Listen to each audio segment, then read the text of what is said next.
Some voices become part of the culture. For nearly 2 decades, she has been one of those voices. A media career that began at MTV Networks Europe eventually takes her to Lagos, where she became a defining voice on the Beat 99.9 FM and one of Nigeria's most recognizable radio personalities. But Toolz has never been just radio. She became the first female group program director at the Beat FM, hosted The Juice, co-created Off-Air with Baby and Toolz, championed emerging Nigerian talent, and built a career rooted in music, entertainment, and storytelling.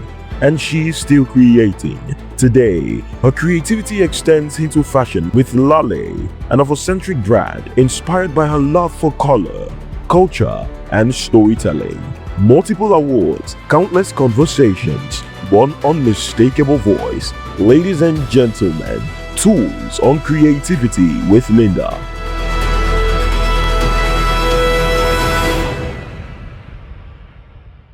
Yes. Hello, ladies and gentlemen. Welcome to another episode of CreativiTea. Thank you. Our guest today is one of the most recognizable faces in media. Yes. From TV and radio to podcasting and entrepreneurship and now filmmaking. Yes. Yeah, she's had an amazing career using her voice, to shape culture and to inform and entertain. So, ladies and gentlemen, please help me welcome Toolz. Thank you. How very, are very happy to you? be here today. Really? Yeah, very happy to be I'm here. glad you're here. You look gorgeous. Thank you. You do. Thank Love you your very hair. much. Thank you. Like I told you before we started, we go way back. Well, I'm sure you don't remember, but I know you. Everybody knows you. I mean, from BTFM. Yeah. Many years at Many BTFM. years ago. You spent how many years at BTFM? So I was at BTFM. First of all, I moved to Nigeria in 2009. Yeah. Started working at BTFM then, and I think I left in either 2021 or 22. So that's like about well over 13 years, right? Yeah. Yeah. So I never it was even knew you left. Yeah. Do you know what? It's so weird. I've left Beat. Like I still get requests for like interviews, and I'm like, I haven't been on radio for years, right? So Are you it's serious? just I think maybe I don't know. I didn't make a big announcement about it. Okay, so maybe that's why. Maybe yeah. that's why. So you weren't born in Nigeria? No. I was born in the UK. I actually went to boarding school in the UK. We came back for a few years. Then I went back sort of, I think when I was about 13, 14. Yeah, and stayed there for a long time. So my dad dragged me back. Oh, your dad dragged you back? So yeah, my dad was like, I remember when I finished university, he was basically like, you need to come back. You have this to do, you have that to do. And I was like, Daddy, no, I want to stay. And eventually I did come back, and I was supposed to work in the family business, which is, like property and everything. And imagine my dad trying to get me to come back for years and years and years. And I come back and I'm like, I want to be on radio. And he's like, no. So it's very interesting when I hear somebody kind of, bring up the whole nepotism thing. Because sometimes we're definitely going to bring it up. Because sometimes I've had people say, I'm sure your dad made a call to get you the job. I'm like, no, my dad almost made a call to get me off radio.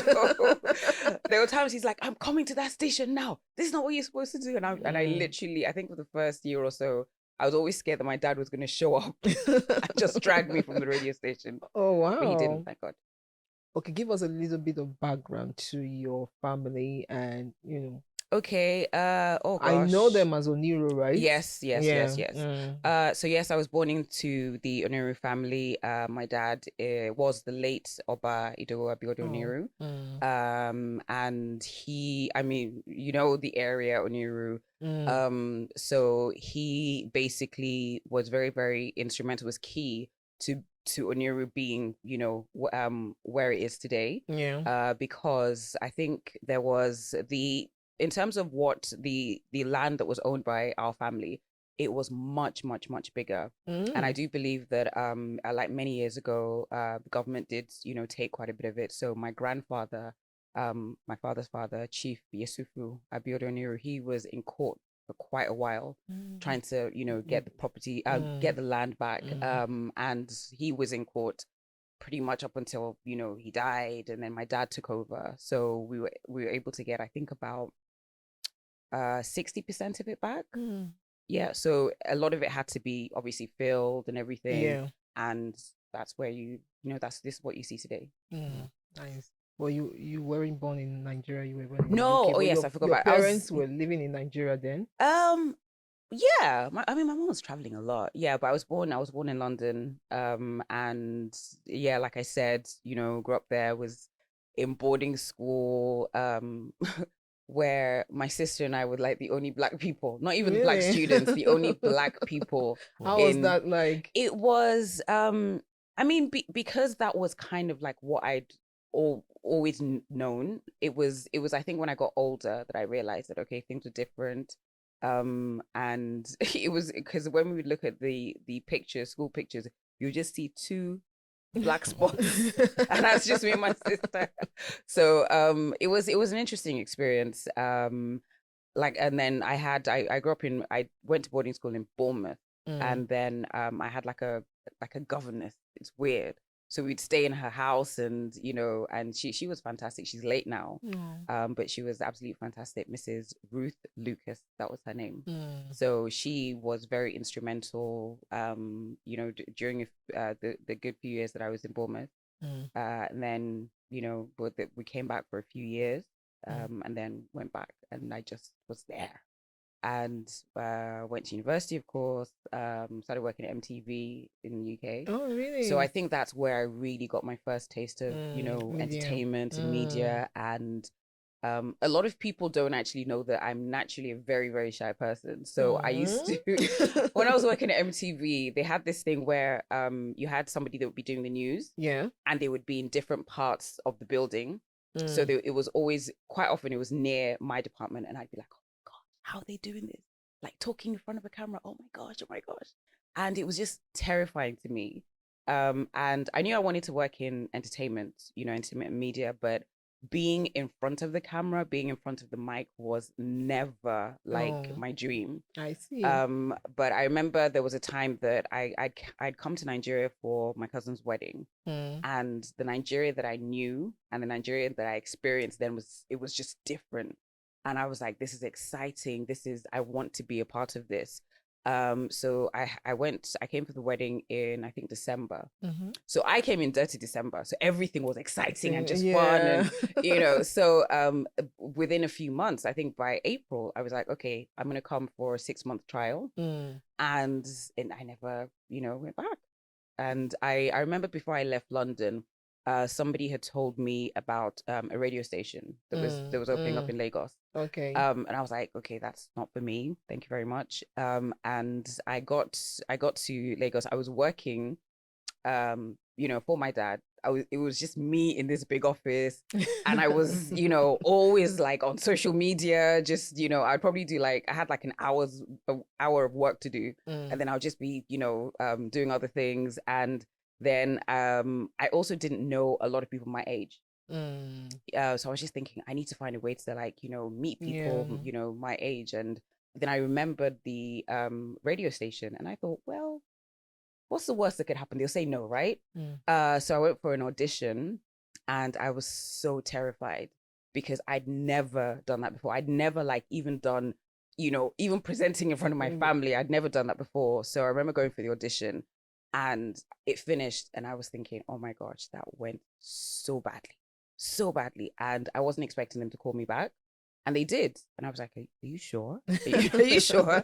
So they called me back and they offered me a job. And I was like, are you scamming me? What's going on? So I remember starting and going on air, and I used to be so nervous, so nervous.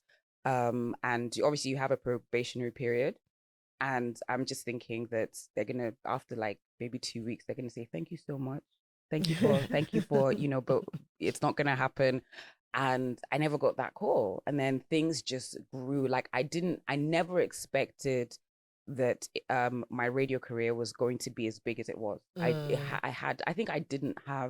really didn't have any expectations, but I did not expect it to be that big. So I was on radio for a few years, became the deputy program director, then became the program director, looking after all the Beat FM stations in Nigeria. So that was Beat FM in Lagos, Abuja, Port Harcourt, and Ibadan. So it became more of an admin job, and I think I was there for a long time, and I think I experienced so many different things. And at a certain point, I was just like, the time has come. I need to, I need to do different things because I didn't know what else I could do in radio. Yeah.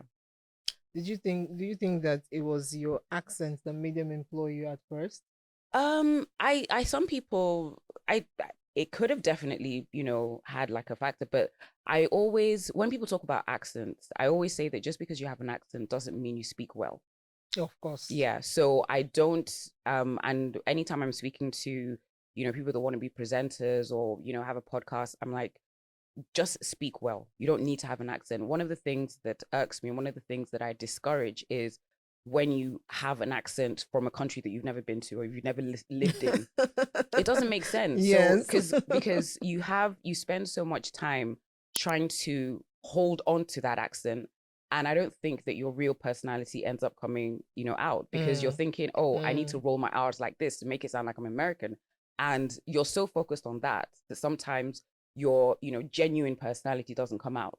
So I often. So it's a thing, really. Yeah, it's a thing, but I don't think it should be. Yeah. I don't think that I don't think it's the fact that I have an accent that makes me speak well. Because you have people that have accents and they don't speak well. So I don't think you should be too focused on that. Yeah. And then your job at Beat FM actually proved your worth. So because a lot of us got to know you because of your role at Beat FM.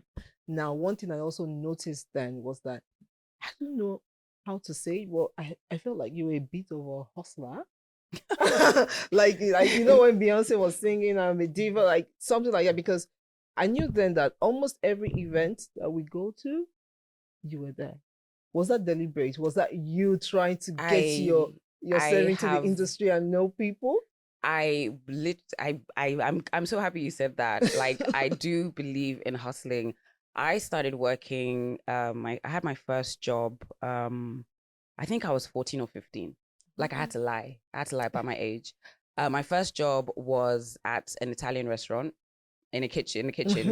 And I used to wash like dishes. I used to like do like a lot of the, the prep work. And I was earning, it was ridiculous, like silly money, but it was my money. And I literally remember the first time I got my first paycheck. And I was so happy because I was like, this is money that I earned. So from a young age, I really valued that. And I valued the independence that came with it. So I've always known that, okay, you could, come from a certain, level of privilege, but you need to find your own way. And it's something that, I believe that my late dad was like very proud of as well. And he would say to me that there's certain things that, because he was very, very like traditional, very old fashioned. He'd be like, there's certain things that women are not supposed to do, but you come and you do it. And I'm like, yes, I will. So I think you should hustle. You should hustle. There are different ways to hustle. There's, different ways to do things, but and especially as a woman, I think it's so important to have your own money. Very, very important. Yeah. That's interesting because I noticed it then you were like really like into the whole entertainment. So it wasn't just like Beat FM, it was like the entire entertainment space. Everybody knew Toolz. And even when social media became a thing, you got on social media, you did your thing as well. And look at where you are today. And I think that's what prepared you for, this journey that you are on right now. So you spent over 13 years in radio. Yes. You're into podcasting now. Yeah. And I've also ventured into there's a new chapter that is really probably the scariest thing I've ever done. But it came about because I'm sure you have like a list of things that you want to do someday. If it's to, write a book, if it's to, I want to go on a solo world trip, or just something that you're like, one day I want to do this, one day I want to do that. So I had like a list of things that I wanted to do. And I just remember that year in, year out, the list just didn't change. And it was one of those, I'm never going to do these things. So one of my passions has always been writing. Like I love, like from when I was a kid, it was because I was very shy as a kid. It was just my way of escaping. So I would just come up and just write these stories. Even as a presenter, there was a time that I had like a column on Bella Ninja, Toolz's Thoughts, where I would just write, sometimes from experience, sometimes from other people's experiences. And it was I loved it. Excuse me. I absolutely loved it. And there was a time that I got very busy, that I wasn't able to write as much, but I just always went back to it. And it was something that I loved doing, but I never really thought of creating a career in it. And it was on my list of one day I want to do this. And I was like, one day I want to write a film. And I was like, you're never going to do it if you don't take the first step. So I took the first step. I wrote a film. I wrote like the outline of the film. And I think I just left it for a bit because I'm just like, well, I didn't go to film school. Like, who's going to take me seriously? Then I ended up getting like some writers involved because you can get like a writer's room. If you need help fleshing out your story, you can do that. So this first film that I put together, it stayed in my laptop for about 2 years because I didn't have the confidence to like show anyone, and I'm like, they're going to be like, wait, are you on radio? So I was able to get it to somebody that worked at Amazon. Yeah, this was like the first film that I ever wrote. And this is me thinking again, just like when I went for my radio audition, I was thinking they're going to be like, what is this rubbish? What is this nonsense? And they didn't. And I got like a meeting. Then I got like a second meeting. And I was just like, what's happening? What's happening? What's going on? And this is my first film. So that definitely gave me like, a bit of confidence to, explore other ideas. Then I got a lot of no's. And it was weird because I was at a certain level of my career, being like a broadcaster, radio presenter and everything. And I was entering another phase where I was at the bottom. That was difficult. I mean, I didn't really expect that I would just knock and just, be like, hi, I'm Toolz. I want to make a film. And people would be like, oh my gosh, yes, yes. I wasn't expecting that, but I also wasn't expecting how difficult it was it was going to be basically. So I gave up a few times. I picked it up, and my husband was a massive support because he was like, if you want to do this, just do it, as in just take that step. So I think there's a certain level of audacity you need to have. And I was able to eventually get there and just decide, okay, fine, I'm just going to take this first step. And another thing that I did was I studied people's work. So there's certain movies that I would watch, and I'm like, I love the way they did that. Who did this? Who did that? Who did that? And I started calling people that I didn't know. I'd be like, I loved what you did on that project. This is what I'm trying to do. I'd love to learn from you. And each time I'd think about making that call, I'm like, what's the worst that could happen? They'll say no, right? They're not going to stone me. They're not going to throw rocks at me. They'll say no, and you move on. So I found a lot of people in the industry that I was like, this is what I want to do. What would you, give me your thoughts. What do you think? There's some people that I would write like, an outline of like a movie. I'd say, please read it. Let me know what you think. You've got to be careful when you do that because you have people that are not aligned with your vision. So try and find people that are not going to, beat you down, people that are going to give you positive and constructive criticism. So there was somebody that I saw his work and I loved it. And it was the first thing that I saw from him was it was an anthology. So 3 short films. I saw it on Amazon. I don't even know how I just stumbled across it. I was watching it on Amazon. And I watched the 3 films and they were fantastic. The films are, it's called Juju Stories. Okay. So I watched it and I thought all 3 films are fantastic. It's like all these, stories that you hear, like, oh, if you pick up money, you become yam, all of this. So different things. And then I think the first film was about a woman that she gave this guy a love potion, and so all these juju stories basically that you hear. And I remember watching all the films, and the last film, there was just something about it that I was like, I love the way this was done. I love the way it was directed. I just love how it was put together. So again, finished watching the film, looked at all the credits, looked at the director, CJ Obasi. don't know him, never spoken to him, Yeah. never even like, like I don't even think we were following each other on Instagram. And I just was like, okay, I love his work. I would love to learn from him. Let me send him a message. So I sent him a message on Instagram and I was thinking he might open it, he might not open it. And he opened it. And we, spoke and I was like, I love your work. I love what you do. This is what I'm trying to do. I'd love to learn from you. And I think a short while after we spoke on the phone, and he I think he kind of interviewed me because he's very, very particular about what he does. So it was like I think we spoke on the phone for like 3 hours.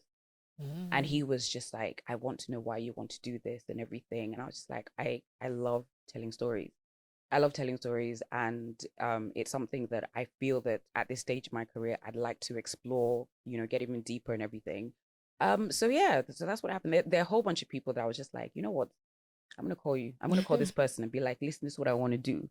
You can say yes, you can say no, but at least I tried. So I think if you're venturing into like a new industry, a new chapter, you need to be somewhat fearless. You need to know that you might not get a yes. You need to know that you might get like a whole bunch of no's, but you will never ever really get anywhere until you put that first step forward. Yeah. Okay, so but you first got a year from Amazon, right?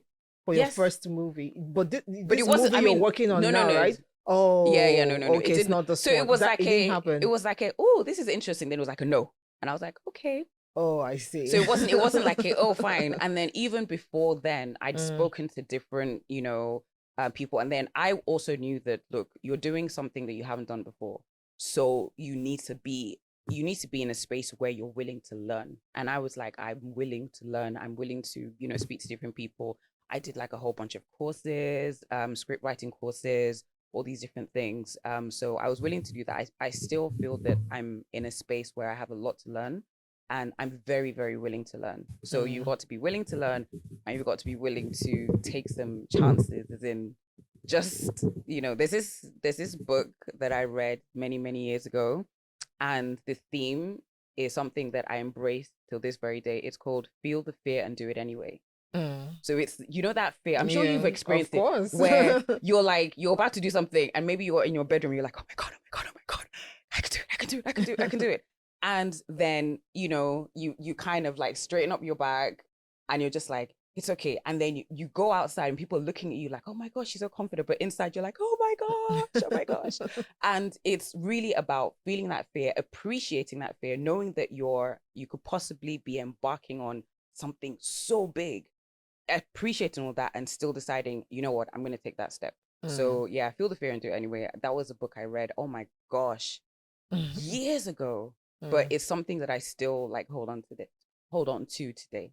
Yeah, because Nollywood is not oh no, it's not a child's play. It's not. But what was your perception of the industry before you decided to enter? So because I was part of the music industry, so I kind of had seen, I don't think they're terribly dissimilar. So with quite a few industries in Nigeria, we do need a lot more structure. We need, some systems need to be completely like overhauled and, done again. So I think one of the things that I noticed was, again, very similar to the music industry, a lot of investors, like non-Nigerian investors, they come to Nigeria and they don't understand the system. And they don't understand the system. And because we're not great at keeping records, we're not, back in the day, I remember when, record labels wanted to come to Nigeria and they'd be like, okay, so how many copies has this artist sold? Everyone's like, I don't know, because you had the Alaba, you had all this, and then it was never really like there wasn't like a properly functioning system. So I think with the movie industry as well, it's different, but they are dealing with the same thing. So infrastructure, all these different things, and you don't have a lot of organizations that prioritize like new, up and coming filmmakers, training as well. So there are all these different things that I noticed, and I was like, how am I going to do this? To be honest, it was it still is scary, but it was scary enough for me to at one point say, I don't think I should do this. And I left it. And I was like, nah, maybe, and I also didn't know how I could fit in. So I was like, I like writing stories, but I don't really want to act, because there's some people that they get into, Yeah. the film industry because they want to act. And I was like, I don't want to act. I want to be behind the camera. I want to be behind I want to, but then I was like, but if I'm going to direct, I need to go to school. I need to do this. I need to do that. And I remember one of the conversations I was having with CJ. I also was speaking to one of my good friends, Orica. She's an actress as well. And I was like, oh, this is what I'm thinking of doing. I think she was one of the first people that I spoke to. And we spoke about a story that I'd been writing and everything. And then she was like, I think you should direct it. And I'm just like, what? I'm like, are you mad? I was like, no, I can't. Like, what do I know about this? I haven't directed anything. And she's like, well, it's your story. So you know what you want to see in your head. So it's important that have creative control over that process. And I was just like, okay, thank you, whatever. And then I remember another conversation that I had with CJ, and I'd gone through the story with him, and he's like, I think you should direct. And I was like, you're the second person to say that. I was like, I don't think I can do that. I don't think, I have it in me. There's so much I need to learn. And he pretty much said the same thing, that, you have a vision. There's something in your head.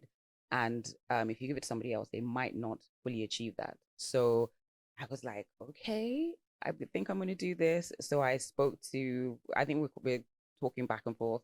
And eventually, I asked CJ to be my consulting director on the project. He said yes, which was absolutely fantastic. So, so your first movie, you wrote it? Yeah, and you directed it yourself? Is that mad? Am I not crazy? I'm crazy. I'm mad. Yeah. So basically, I wrote the outline, and then I did have like a writers conference. So you have different writers in the room, and they help fill in gaps and everything. But in terms of the initial idea, it was like my idea. It was something that I was just like, what if this happened? What if that happened? So yeah, it's crazy, right? But yeah, I don't know. I feel that nothing amazing happens without you being willing to like work hard and take risks. So cool. Do you guys have any questions? Because I know he's been itching to ask a question. Okay. Yeah. I mean, just wanted to say, like, you just mentioned it. You've been in the music industry for a long time. Yes. And that is something that you just said in passing. You actually were involved in a lot of people's career and shaping it too as well. That is something. Yeah. Let us give you your flowers, okay? Oh, thank you very much. I mean, we're trying to like celebrate creativity. I mean, broadcasting is not something that you see up front, most especially when you are on the radio.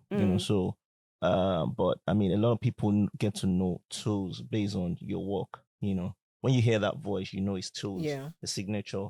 And it's something that you do very well. You've carried it for the longest time. I didn't even know you've left Beat FM, but I mean that is something. Yo, are you serious? Yeah, I mean it felt like any foreign accent you hear on radio is Toolz.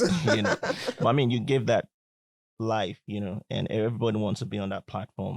Everybody wanted to be on that platform, and you've made a lot of successful artists too as well. So we give you flowers, we celebrate you. Thank you. I appreciate that. Thank you so much. No, I mean, it's Toolz, right? So, thank you. But I just wanted to say, like, there's something about your personality that people don't know enough of. I mean, I like the way you talked about Oniru and where you're coming from. But when we think Toolz, we just go, oh, presenter.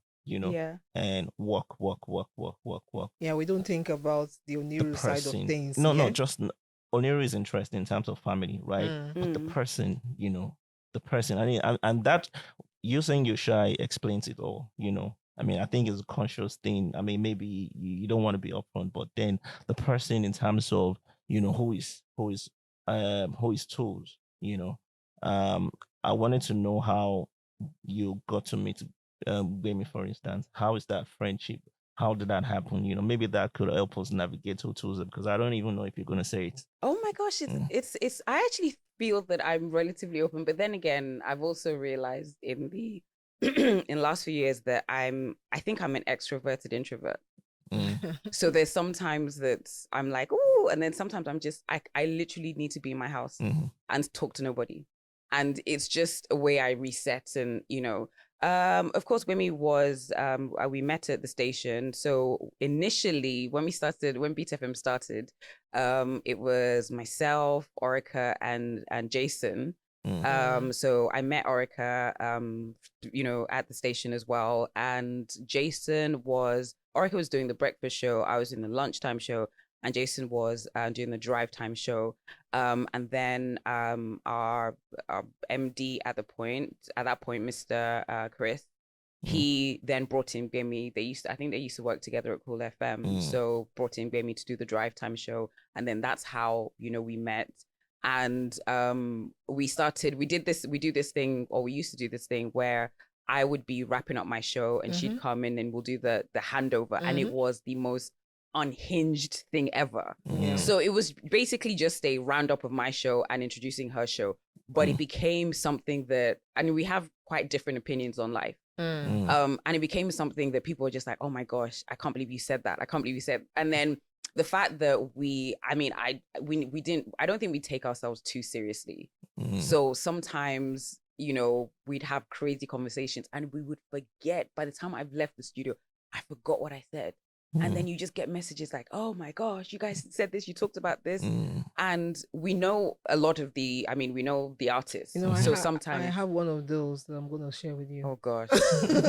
I don't remember a lot of these things. Sometimes I'm just like, so I would forget that the microphones are there. So we just, so it ended up being the kind of chats you would have with your friends. And you're like, oh my gosh, this person did this. Oh really? And so we would get carried away and forget the microphones are there. And you say something and then I'm like on my way home, and then you just see a tweet like, oh my gosh, can you believe they said that? And I was just like, what did we say? Because it would never just be one topic. We would go from this topic, then we're here, then we're there, then we're there. And I'm just like, which one? What did I say? What are you talking about? So that's how we met. And over the years that became so popular. And then I remember there was a time that I just said, we should make this a show. We should make this a show.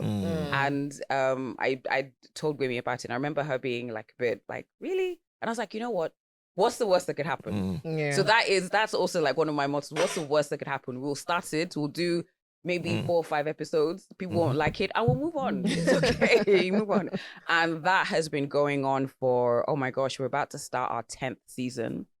So that has been like incredible.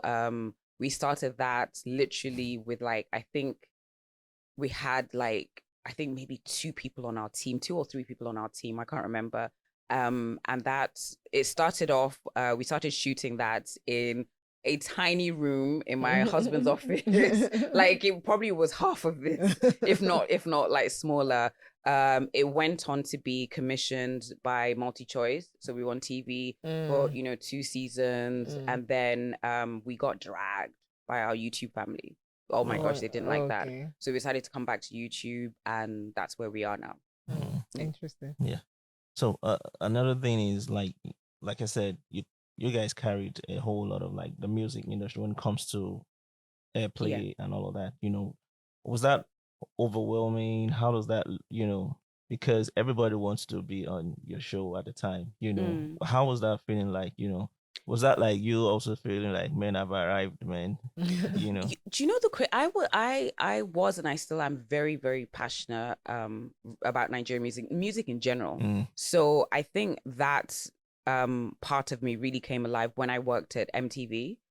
Because I was really just thrown into, different genres of music, and then, coming to Nigeria and really finding, more music that was like speaking to me as an African person. That was incredible. And it was just amazing, like finding a fantastic song and being able to tell the world like, this song is amazing. So there are a lot of artists that I had never met them. It wasn't like, oh, this is my song.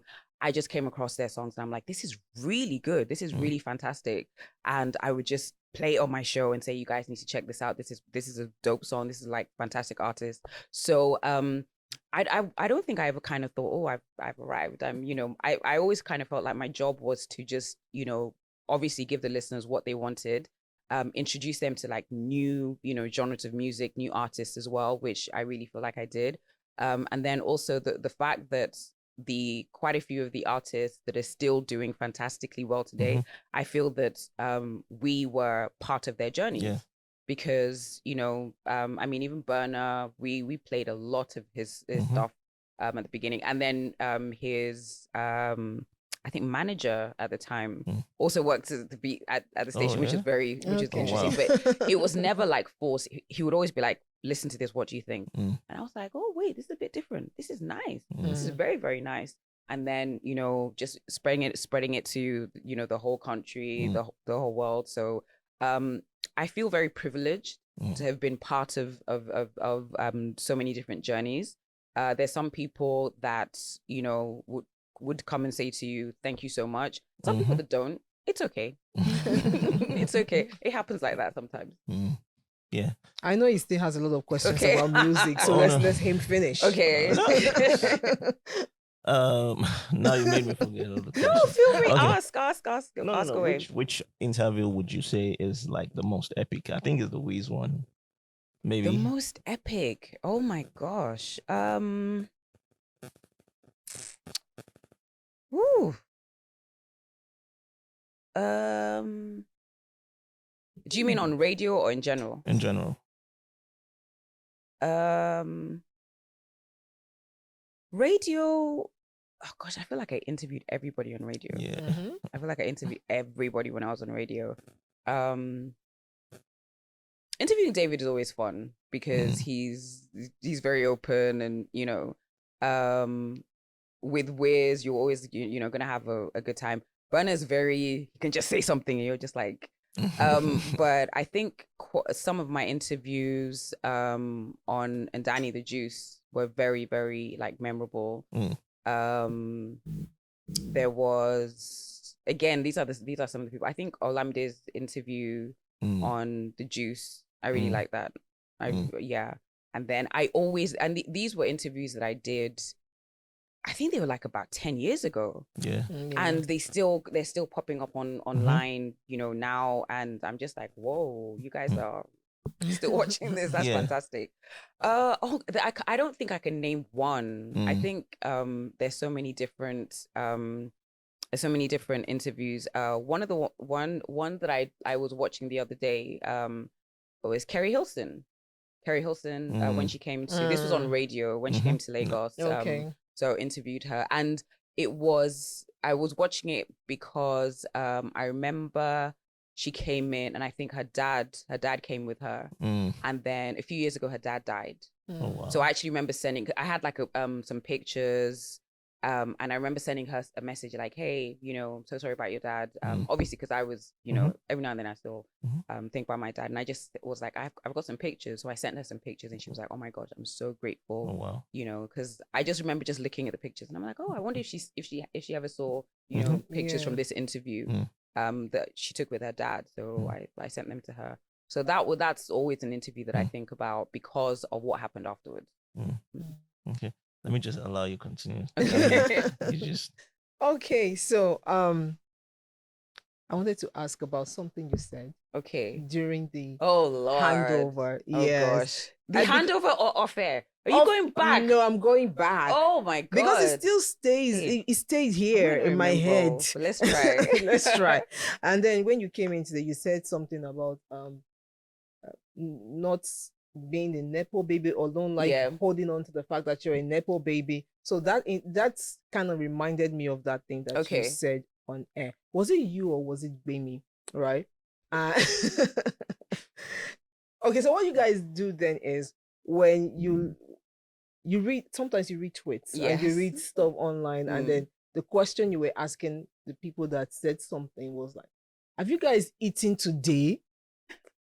Have you seen something to eat that you something like that sounds that's like more something Bami would say. That's something Bami would say. Like, I think it might have been a case of you're stressing me, but have you even eaten today? Was it along the it was something like that, but it came across to me like it's almost like broke shaming.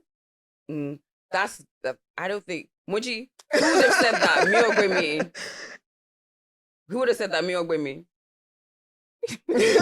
I don't remember. If you're going back, I don't remember a lot, but I don't think that's You know, something that because would- we do have these sort of discussions Mm. nowadays on social media Yeah. and everything. So I just wanted you to clear that up, you know, because I don't, it's if I mean I can't remember because like we had so many handovers, but I think if either of us did say, I don't think it was from a point of you don't have money or something. I think it was more from a point of get your priorities right. Like you should be focusing on your life. You should be focusing on trying to like get money in your pocket, trying to do different things rather than going online and talking rubbish. So I think it would probably be more from that side. Although again, like I said, I don't remember. oh saying yeah, that. because then on Beat FM, a lot of people look up to you guys as, oh, okay, even though you're saying it that you're not a NePo baby or maybe you're not holding on to it, people still see it. I'm like, oh, okay, these people have money, they're from rich family, and then when you come online or come on air and say such things, it just affects some people negatively. But was like, that a oh, thing where people just look at you that way in terms of, oh, you're NePo baby? When you arrived in. So one of the things, I don't know if I can't remember who said it just a few minutes ago, when you said the Oniru thing wasn't very, I wasn't noticed about it. I made a deliberate effort to not have my surname be out there because I didn't want it to be like, oh, your dad just put in a call and just said, give my daughter a job, here you go. And I wanted to do my own thing. I wanted to do my own thing. So I think for a while, a lot of people didn't know that I was from the Oniru family, which I liked. But then obviously stuff like that, it's going to come out. Yeah. It's gonna come out. When you did the Wizkid one was when the interview with Wizkid, the TV, and you said, don't you know I'm from Oniru? I think he tried to like threaten you a little bit and you just give him that. you can't remember that one. I don't really Oh no, that one is epic. Was it the juice? Was it the juice? I can't Which remember one? Oh my gosh. I don't even remember that one. He's like, you were bragging like this. They are boys. They're boys. You get what I'm saying? We have now. Yeah, I know, of course. Of course. you got to. But yeah, I really did try to like keep that, separate and quiet because I was like, you know what? I want to do this. I want to do this by myself. I don't want it to be like I don't want somebody to come up to me a few years and be like, oh, you wouldn't be here if, your dad hadn't said, okay, put my daughter there, put my daughter in that position. So I'm very grateful to God that I was able to, do what I've done and get to where I've been able to get to. And I need to stress how much my dad did not want me to do this. Like literally, he would one day he would just say, you know what, I'm gonna come to the station. I'll be like, Daddy, no. I said, I'm gonna tell your boss. And he literally has said that a few times. And then after a while, like, when I started doing well and people would, would say, okay, she did this, she did that. My dad's like, okay. And then he would say, oh, then there was one time I think he was talking to somebody about me and he goes, oh, she works at BBC. And I'm like, no, I don't. I don't work at BBC. So eventually, I think my mom was more like on board like sooner. My mom, oh my gosh, my mom would listen all the time. And I'd be like, you can't listen, especially during the handover. Do not listen. And she was very excited, but my dad was like, hey, she's a broadcaster, be journalist, like BBC. And I'm like, BBC. Interesting. So what happened? Those were really, really interesting times. Yeah. So what happened to radio? What would you say happened to radio? So I think that this digital wave definitely affected radio. I think that a lot of radio stations, particularly in Nigeria, were not ready for the power of this digital wave. So if you look at radio stations, particularly in the UK and the States, a lot of their programming a lot of these programs were available on their digital platforms. So you had like the live radio, but then you could, like listen online. You could also, and you didn't have to listen live. So there were certain shows that you could, maybe, I don't know, you had like a, an A-lister that was coming at 10 o'clock. Yeah. If you were at work at 10 o'clock, like a good few years ago, you missed it. You missed the whole interview. Yeah. So the fact that you could go back and, listen, and then I think there's been way more demand for like the visual as well. So radio, you're just listening, but people want to see like, oh, how did my favorite artist blink? How do they blink? What are they wearing? How do they do their hair and everything? So I think for quite a few stations in Nigeria, I feel that it took a while to get onto that, to know that the digital aspect is very, very important. Also the allowing people to listen and to experience on demand. So whenever they wanted to as well, it was different. And I think there's just been like a massive shift from traditional media platforms to like, digital. I know that a lot of brands that, back in the day, a huge amount of their marketing spend was going on TV, was going on radio. Mm-hmm. Now they're doing digital stuff. They're, using more like influencers. They're on blogs or websites and all of these. So it's I think it took a lot of people by surprise, because radio has been, I mean, radio is still very powerful, but there are changes. Things have changed, and you need to, keep up to date with the changes. My question actually is, why didn't we know that this was coming and they were prepared, to switch over? For example, Beat FM, for example, has a lot of brand equity that they could have leveraged. I don't know if they're still leveraging it, but I barely hear much about them these days. But they have a lot of brand equity that they could have been able to leverage on the digital side. So my question is, why didn't that happen? First of all, because it's not just happening with radio, it's happening all over Nigeria. So I'm just asking you, maybe you can give an insight as to what people need to do to prepare for the future. First of all, I don't want for me to film anymore. I need to stress that before they're like, she doesn't represent us. Why is she talking? Yeah. But no, I mean, I still do have a fantastic relationship with them. I think that for a lot of people, it's a cost. Because moving away from, I mean, to set up a radio station in Nigeria, to get the mass, it's a lot of money to get the systems. So if, radio has been a strong media platform for not even years, for like decades, you don't think that it's going to change so drastically. So I think cost is definitely like a big factor, because if you're trying to do more digitally, you need a team. You need like a proper team. You don't need, it's not just one person with like a phone or like a camera. I know. You need like a proper team. You need to have, your videographer. You need to make sure you have the equipment as well. You can't, like, a lot of these stations that have been able to successfully, digitally platform their properties, they actually have big teams. They have big teams that, will do the filming, will do the editing, and then you have to push these things online as well. So all of that takes, like, if you're running a radio station and it's just all of us, and these, not everybody is equipped digitally, you have to hire like a good 5-6 people. And these are people that you're not paying, like, you have to pay them every month. You need to get equipment. You need to do this. You're putting something on YouTube. You need to be able to push it. If you just started a channel, you need to be able to push it. And it's not that you film something like once a month. You're filming every day. You're filming like, every day or every other day, and you need to, be on top of your content. I think content creation, I think to do it very, very well, you need a lot of resources, not just financial. You need a lot of time. You do need good equipment. You do need, a solid team as well. Well, are you saying that BTFM could not have gotten all of these things, for example?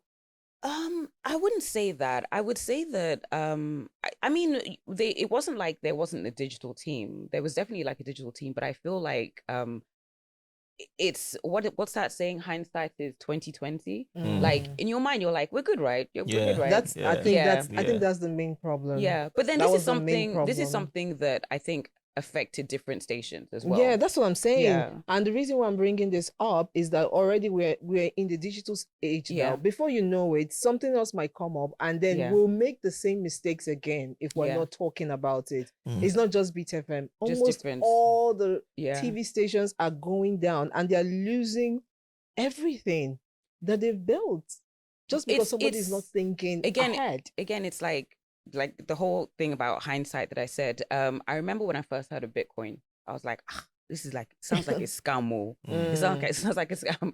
And then I know somebody that I can't remember how much they invested in Bitcoin, but I think a few years ago, it gone up to like about $300,000. Just like with AI. If somebody had told you like a few years ago, like maybe as you know, just maybe like 2-3 years ago, that we would have a situation where like if you have like a fashion label, you don't even need physical models. If somebody had told you that this is what's going to be happening in 2026, some people would have been like, that's witchcraft. How's that going to happen? So I think sometimes we, you know, I don't think a lot of people know the extent to which this whole the digital future can go. Like even, you know, some AI stuff that I'm seeing, I'm just like, oh my gosh, how are they doing this? Like the fact that I could basically get I could play from my phone now a recording of who's your favorite artist? Anywhere. Anywhere in the world. It's hard because I like a lot of them, so it's hard to pinpoint one. Tiwa, you like Tiwa? I like Tiwa. Okay, so with the whole AI situation now, I could come get my phone, play you a song, and Tiwa singing your name, and she's like saying this and saying that. Like a few years ago, that nobody would have thought that would be possible. But now there's so many different things that are happening. I think sometimes you don't think it's going to be that big. Like if I know Bitcoin was going to be that big, I would have taken all my savings, everything, and just said, you know, let me put it in Bitcoin. Like there's something now, this present day, that is going to be massive in the future. The people are like, I don't know, maybe I don't think this is going to work. I don't know if this is going to, you know, get big and everything. So you can never tell. You can really never tell. But you still did some pivoting, and now you moved from radio. You went on TV. You did podcasting. So you did all of these things. I'm just saying they could have done it as a company as well. It's also because I can be quite restless. Please don't that's still my family. Oh my gosh. I don't want it to seem like I'm saying, you know. No, it's not like we're trying to like point fingers or anything. We're just discussing so that people would just, you know, learn. And thank God for you pivoted, and now you are going into filmmaking. Yes. Now, even though you say that's your passion, it's also because filmmaking is one of the things that is booming right now. We can't deny that. Yes. I'm sure it's one of the reasons why you're like, let me follow this my you know, passion.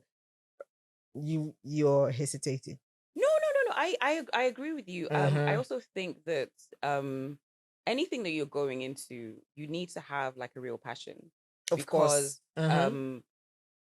I don't think it's very, very rare for somebody to just get into an industry and they start making money immediately. Of course. You've got to go through the beginner, you know, where you're doing a lot of stuff. Like I remember back in my early radio days. Mike. Oh, sorry. Oh, I'm so sorry. Yeah. So I remember back in my early radio days, you know, when I started hosting events, I did a lot of it for free. You have to, you know, because people be like, oh, you know, we don't really know you. And so you do a lot of it for free, and you hustle. As in, when I say for free, I'm doing my own hair. I'm sorting out my own hair. I'm sorting out my makeup. I'm getting there, using my own petrol to get there. I'm hosting the event, staying there, and everything. I was not paid. I told you she was a hustler. Yeah, so you have to do that in every industry. You need to tell the Gen Zs now, because I don't think they want to. You need to. Anybody that's scared of hard work, and hard work is relative, because people can be like, it's not like you were hawking stuff in traffic. I didn't, but I still feel like I worked, you know, very hard to get to, you know, where I am today. But you need to, if you're very passionate about something, you need to literally just hold on to that. And back to what I was saying, you need to have that passion. And I think that if you have that passion, you can actually do anything, and you can make as much money as you want to.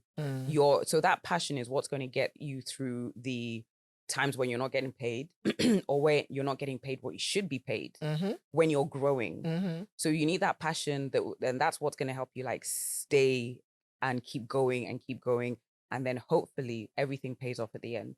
Because I'm not in the industry, right? And yet when I heard kind of. Yeah, kind of. Okay, but I'm not in Nollywood. Yeah. Now, when I heard Toolz is going into filmmaking, I was like... You're like, why? Are you serious? From where to where? You know? Yeah, So, yeah, and yeah, I I'm sure you've understand. have been getting a lot of that as well from your colleagues and all of that. So that's what I'm asking. How has the reception been like? So it's actually been great. So I Okay. kept this like close to my chest for a long time. There's some people that I know in the film industry that I'd say, okay, I guess I'm jumping into your industry, and a few people would be like, you're acting, and I'm like, no, Yeah. So a lot of people initially thought quite a few people thought I'd want to, act. Then there's some people that I spoke to, and I'm like, I'm, getting into your industry, and I'm like, but I'm not acting, and they're like, yeah, I can see that. Mm. So when I would get the second response, I would be like, wow, that's fantastic, that's great, and they were like, yeah, I could see. There was somebody that actually said, from knowing you on radio, I see it. I completely see it. And I just need to say thank you to the people that have been encouraging, that I literally have said to them, I don't know, I need to learn a lot. There's some people that, like I said, I can always just send them ideas and just say, this is what I think, what you think. There's some people that would, be like, okay, that's not good, that's not good, that's not good. And I have to be open to it because I'm very, very it's very, very important that I give the industry the respect that, it deserves. I don't think that because I've been on radio and I've been on radio for so long, I can just, Yeah.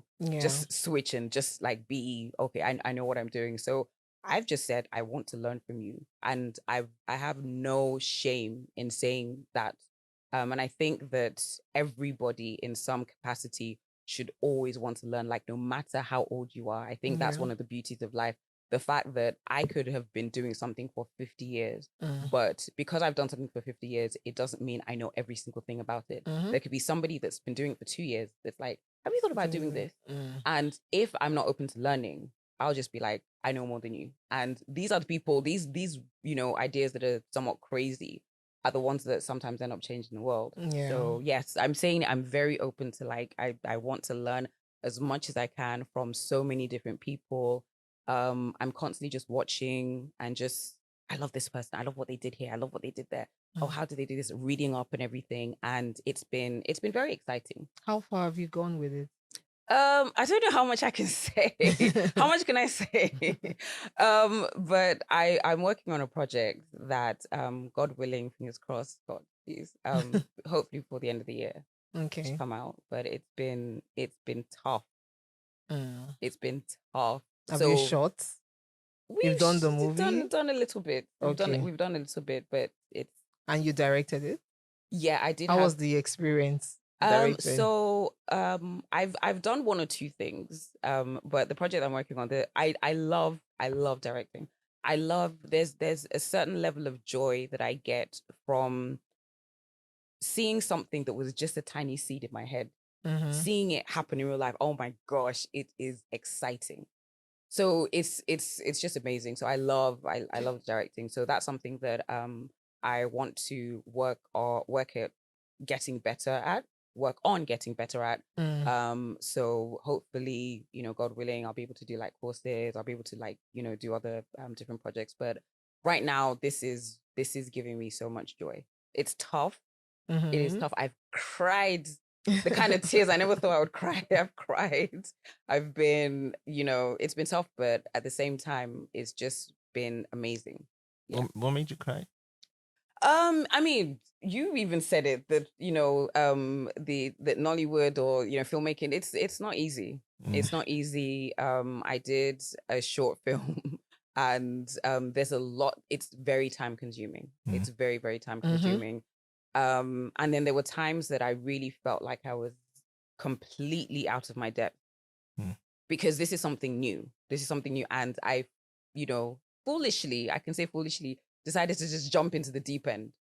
So there are times that I just was like, I don't think I should be doing this. I think I need to like go back a good 10, 15 steps and just, learn more.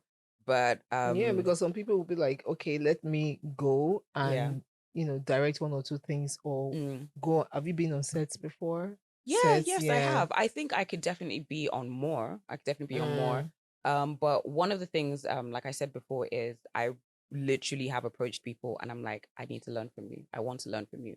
And I'm grateful that most of the people that I've spoken to have been very willing, because there's some people that are like, no, and they have every right to say no. And there's some people that are like, okay, cool. And, they'll, tell me certain things. But what I found interesting is, depending on who you speak to, you could speak to somebody about a particular thing, they'll say this. You could speak to somebody else and they'll say something completely different.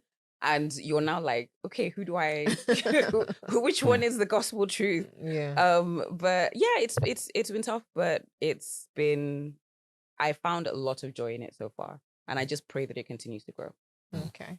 So you're not going to give us any detail at all. At least without giving out too much. At least let's know what the theme is. It's a drama / thriller. Okay. Yeah. So, and it's it's like a crazy idea that just came to me one day, and I was like, what if this happened? What if that happened? What if this happened? So I don't. Maybe close to the day, maybe we'll come up with a cast and everything and talk about it. Yeah. But yeah, it's still early days, and it's like my baby, so I'm still keeping it still like nursing, and when you have a brand new baby, you know how their faces are always like squashed and everything. You don't want to take a picture and show everybody just then. Yeah. It's like maybe after like a few months, with babies, the cheeks have filled out a little bit, and maybe they have some hair and everything.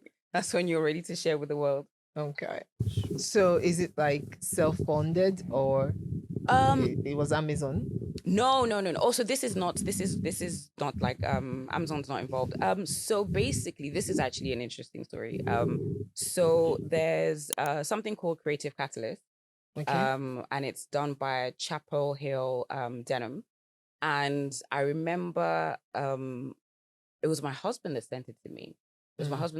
And what they do is they fund creative projects. And he sent it to me, and I was just thinking, and I remember saying to him, "Why are you sending this to me?" And he's like, "Oh, that you want to make a film and everything." And I was just like, "Yeah, but like, how much they're talking about established filmmakers, people that can say, 'Oh, look, I did this, I did that.'" And I was like, "I don't really. I'm just just starting." And he just said, "Just fill it out," and I did.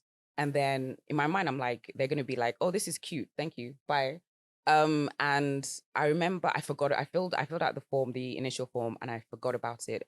And I never check my spam folder, because I just think, if I just don't check. And I remember it was a good few weeks after I'd sent in the application, and something just said, check your spam folder, and I did, and they'd responded, and they were like, "Oh, we'd like to invite you to the next stage."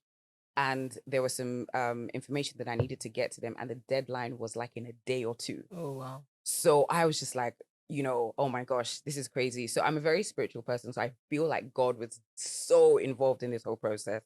And I remember just saying, okay, fine, getting all the information to them.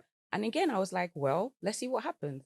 And my husband was fantastic through this, because he was just like, just see, at the very least, you learn a lot and everything. So I remember getting to the next stage, and then to the next stage, and I'm just like, and there was this 2-day almost like a training session that they did. So the first day was they had different people come to give lectures. So you had somebody that was representing like legal, so all the legal issues you should bear in mind, where and this is not just for filmmakers. They had like different people there, and I remember walking in, and there were a few people that I knew, and I was like, these people are like serious people. And I remember telling my husband, I was like, I don't think I should be here. And he's like, just stay. And I was about to leave, because I just felt completely, I'm not ashamed to say, I was just like, nah, this isn't for me. So he just said, just stay and just learn. So I was like, fine. So took out my notebook, and I was writing notes and everything. And then the next day was when you would pitch. And I remember saying, I'm not coming for the next day. And again, he was just like, just you can learn. So ended up pitching. It was probably not one of my best pitches ever, but I had a story in my head, and I was like, I think this story is good. And I remember, telling them a story, and I just remember looking at people, and they were like, then what happened?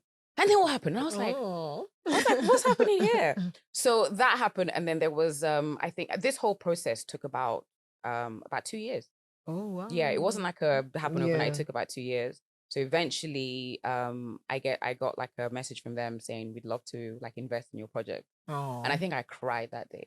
So when I say I cried, it's been good tears and bad tears. But make sure, and I cried, and I was just like, oh my gosh, and I was like, are these people for real? Like, you know, I haven't done a film before. But then at that point, I'd already picked the different people that I wanted to work with. So what I did, and I think it was the CEO of Alibaba that basically said that the things that he's not good at, he just finds people that are exceptionally good. Yeah. Because honestly, I don't think you can be good at everything. Of course. So I kind of just looked at, you know, different people that I was like, I love that project that they did. I love that they did this. I love that they did that. So I just approached them and I just said, I want to do this. And, you know, I'm new to this.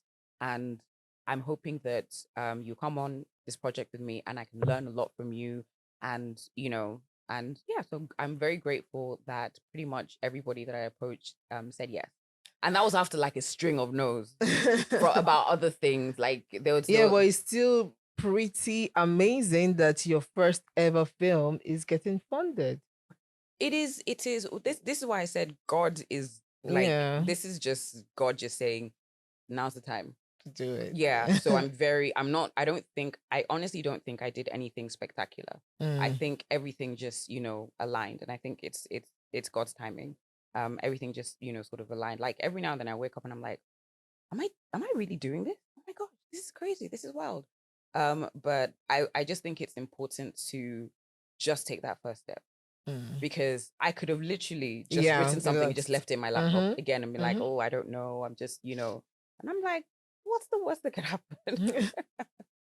And also access to information, very important, because if your husband had not sent that to you, because I know there are lots of people like you out there who are still sitting on great ideas and they don't know where to start, they don't have the funding, you know, what would be your advice to them? I think what you said is very important, access to information. I think that sometimes when you have an idea, and it's something that you believe in, I think sometimes you do have to, you know, you do have to fund it yourself. And you need to realize that you might not be able to do everything with like the stars, the fireworks, everything. But as long as you get your idea out there, you know, for example, off air, we didn't have a sponsor for a while. We didn't have any sponsors for a while, but so we had to like fund it ourselves and then call in favors as well. So the fact that the location that we had initially was my husband's office, I'm like, this is what I want to do. Do you have space? We need space. We need this.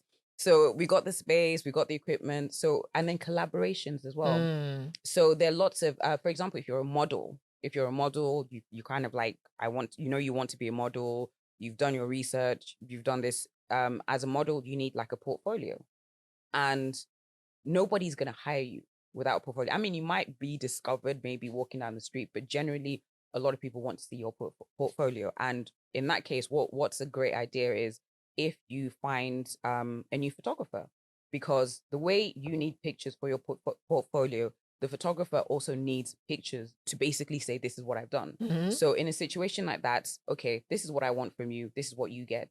You can use my pictures to, you know, build your photography business. I need these pictures for my portfolio. So always be open to collaborating, and know who you're collaborating with.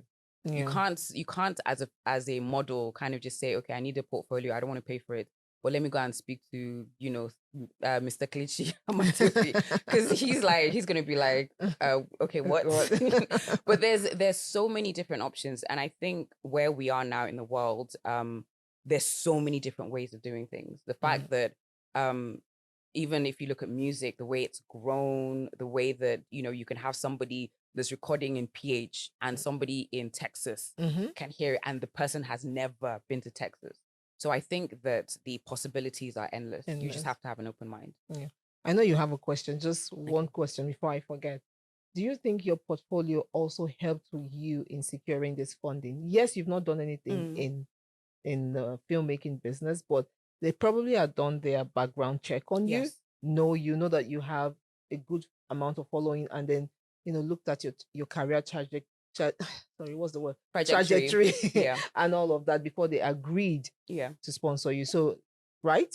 Yeah, I definitely think so, because because some of the things I had to show, is that I had to show that I've been able to manage a considerable budget. I had to show, I had to talk about different projects that I had done. So I went to, I remember talking about some of the projects I did at Beta FM. There was a project that we did for, I think it was, is it Davido's album? And I remember speaking to his team, and I wanted to do something different. And because generally, when you have an artist that has an album, they'll, come to the station, do your interviews. Oh, let me play track 4. What happened there? And I was just like, I just want to do something a bit different. And we came up with a whole, I came up with an idea for an activation where we're going to find Davido's biggest fan. So it was this whole competition that we launched to celebrate the release of his album. We're looking for Davido's biggest fan, and oh my goodness, people entered. What they had to do was, I think, do a video talking about why they're David's biggest fan. You had to like tag the station. There was a hashtag, and we got so many entries. And I remember there was this guy, and he was like a hardcore Davido fan, had like tattoos of David on his body. So what we did was we then looked at all the responses, and then I can't remember exactly how we did it, but we picked like 2 finalists. And the idea was they were supposed to come to the station, and we had like a quiz, the Davido quiz. And the person that got the highest, score was therefore crowned, Davido's biggest fan. So these guys are going back and forth. But what they didn't know, and what we had arranged with his team, was Davido was actually going to be there. So I remember, and it was on my show. So I remember at the end of the quiz, after we said, okay, you're the winner. And I was like, what would you do if Davido was to walk in right now? And he was like, I think he said something along the lines of he'd go mad. And Davido walked in, and he went crazy. And this guy had tattoos. I just remember there was just so much noise, so much going on. And the next thing, I just remember this guy like trying to take off his trousers. I'm like, what are you doing? So he had a tattoo on his thigh that he wanted to show David. But so I think there was a picture of the guy, like his trousers half down, and David's like, what's happening? And then, so what we did was, I think the prize was like a trip or just like a hangout with Davido. And then also like a 30 BG chain. So they got that. So I think things like that, the fact that I was able to execute, different projects, different activations, I think they definitely took that into consideration. Yeah. Good. Because I know some people might be sitting at home now and be like, oh, but she wasn't in filmmaking, but she got funding. Yeah. No, it's not like that. She's done her homework. She's put in the years. I had to learn. And then I think with filmmaking, what I've learned is you have to there's a creative side of things. Like having a vision and, thinking about how to put that out there. But it takes a lot of project management as well. You've got to manage projects, you've got to manage people, you've got to, so you could have the vision. You could be like a fantastic, visionary and have all these ideas, but they need to be properly executed as well. So you need to have like a solid team. You need to kind of know what you're doing. You need to know the, processes. And even having said all of this, I will still say I'm still learning. I'm still learning a lot. Every day I'm learning something new. Great. So, Omobola, you have a question? Yes, I do. Hi, Toolz. Hi. All right. So, based on everything you said today, because you're a writer, I'm sure you're of the school of thought that story is king, right? Yes, I would say so. Okay. You have to have I think you have to have a fantastic story to start off with. Great. So, I'm an audience. Why will I see this film? Why, amongst all the stories in the cinema, will I go and see Toolz film? What is it about the story? Because I said so. I'm just joking. Because hey gosh, you guys are gonna make me tell you about. I think it's a great story, and it's basically, I think what I'm passionate about doing, the stories I'm passionate about telling are really about human nature. So I love finding what makes you tick, or what would make, what would get like a reaction out of you. And I think that it's always different for different people. So for example, you might be passionate enough about something that you would kill for it. It could be something completely different for her. It could be something completely different for him. And I love finding stuff like that out. And I love like when I tell people like, okay, this is an idea, and I'm watching them and their eyes light up. I'm like, oh, fantastic. So what I do is I test my stories out on, different people. I think first person most of the time is my husband, and then people, that are like part of my group. And I'm like, what do you think about this? What do you think about that? And then I test them on different people as well. So this story got like a lot of, I got like a lot of reactions from them. I got like, there's a friend of mine who is very, she's not in entertainment at all. She doesn't, I think she's like in, what does she do? Investments, always just all these hedge funds and all of that. And I remember telling her this story and her eyes lit up, and I was just like, oh my gosh, this is fantastic, this is great. So it's a very interesting story. It's going to make you ask questions. It's gonna be something that you're gonna be thinking about like after you've watched it. And it ends, there's a bit of a cliffhanger at the end, which I also realized I enjoy doing, because I want people to kind of just wake up one day and be like, but why did no, but I love that. I love that. So yeah, and hopefully I'd really want people to come on this journey with me. So hopefully they are interested in the journey, they're interested in the story of me going from here to here, and they want to see what the result is.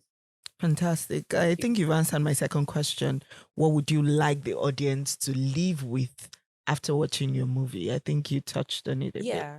And I think also the journey as well. I'm hoping that like at the end, if somebody has been thinking for like 2, 3, 5, 6 years that I really want to do this, I really want to do something. I not even just filmmaking. There's something that I've been wanting to do, or one day I want to do this. I really hope that they're just like, they just take that first step. So I guess your Go ahead. yeah. I mean, this your husband. I mean, right? Oh my gosh, I've mentioned him a lot. And Yeah. he said to me that, oh, this your filmmaking thing. If you don't mention me, I'm gonna go on a podcast. He's like, I'm gonna go on a podcast and tell everybody. No, but seriously, how did you meet him? I feel like everybody knows this story, right? I don't. Oh my gosh. Oh, dude. I met him through Banky W. He's been I think they've been best friends for oh my gosh. It should be like it shouldn't be close to like 30 years now. They've been friends for a long time. And I knew Banky, obviously, when I started working on radio, and then we became friends. And then he had an idea of, hooking me up with his best friend. And it didn't work at first because, and then also my husband today, he wasn't living in Nigeria. So he would come, and then Banky would be in the car and he's like, oh, my friend's here. And I'm like, what's his name again? I'm like, what's his name again? And then we became friends. And I think I was, like seeing somebody else. And it's just like a long, but yes, it was through Banky. And we were friends first. And he kind of just never gave up. Well, yeah, 10 years later, we married for 10 years now. So 10 years later, we tried. I've been in the industry for so long to know that a lot of guys they vex. To today, are they still vex?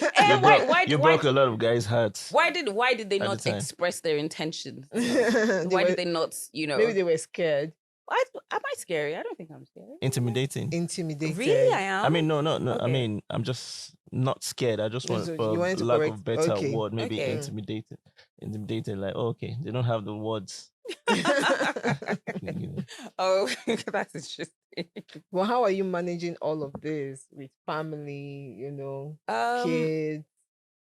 It's thankfully my kids are, old enough now that there was something that I think it on Oprah's show. Oh, I'm trying to remember, but there was a lady that was talking about managing career and motherhood and family life, and she said that as women, I'm sure you know this as well, or you can probably identify with this. As women, we're always like juggling, like maybe 5, 6, different balls. One is career, one is family, like family as in the whole family. One is, kids. Oh my gosh, they need to do this. They need to get their vaccinations. They need to get this. They need to. So we're constantly doing this, like just juggling all these different balls. And some balls are made out of glass. Some balls are made out of plastic. So some balls you can kind of drop and everything will kind of be okay. Or there's some balls that you kind of can set them down for a particular amount of time, but you know you've got to pick them up. So all of these different things kind of, you know, come together. So there's certain times that I basically, I mean, if you're doing filmmaking, you're working till whatever time. And there's certain times I've had to, you know, just say to my husband, I can't do anything today with the kids. Pick up this. And my husband's a pilot. So it's not always easy for him because, you know, he's in the sky. Sometimes, obviously, we can't reach him, can't call him.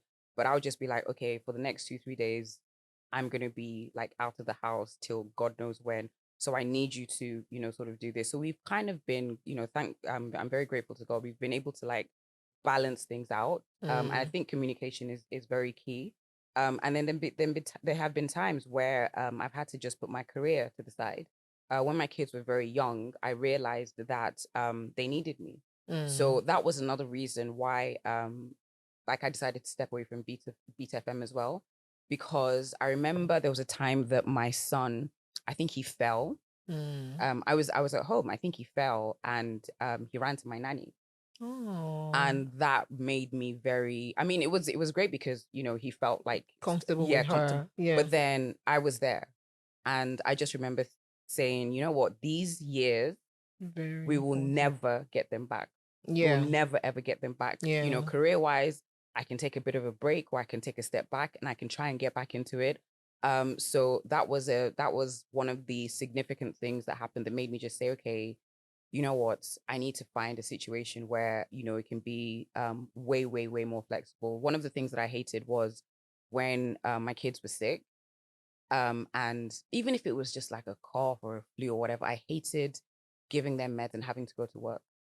Because my mind, I just could, you know, I mean, you know, when you become a mom, things change. Yeah. I feel like there's something that happens to your body, like your child is in every single cell of your body. So I'm at work, I'm in a meeting, but I'm like, is he okay? Is he okay? Is he okay? Is he okay? And I hated, particularly when, you know, they weren't feeling great or something. I hated being away from my kids. And that became like a big thing. And when I left Beat FM, I kind of just didn't jump into something immediately.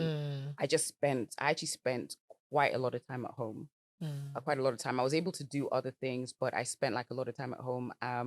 And just, you know, knowing what my kids' favorite colors were, all these different things, because you never get those years again. Yeah. You never get those years again. And I'm incredibly grateful that I was privileged enough to do that, to just, you know, take some time just to know, okay, this is the personality you have. And, you know, and I think as working mothers, it can be very difficult because when just before I left Beat FM, like I said, I was the PD for the 4 stations.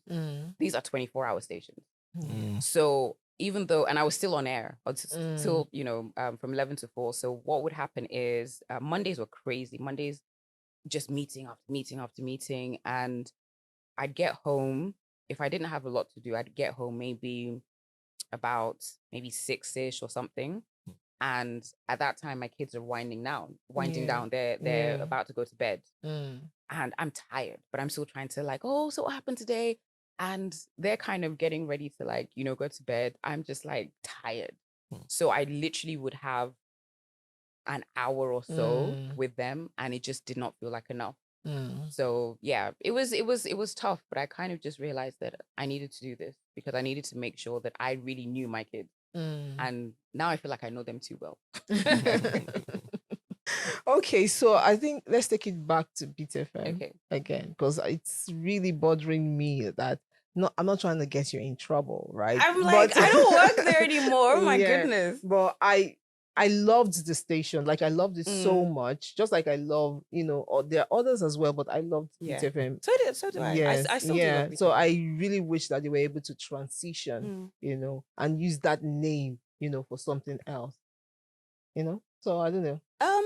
Like I said, I mean, I am not the owner of Beats of Mega Electrics. I think there's so many different factors. I think definitely cost is like a big thing.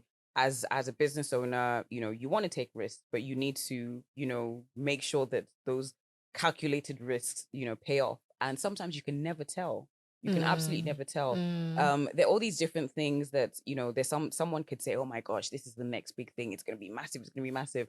And you invest in it, and 2 years time or 3 years time, things just fizzled out. There's certain things that maybe a lot of people didn't believe in it.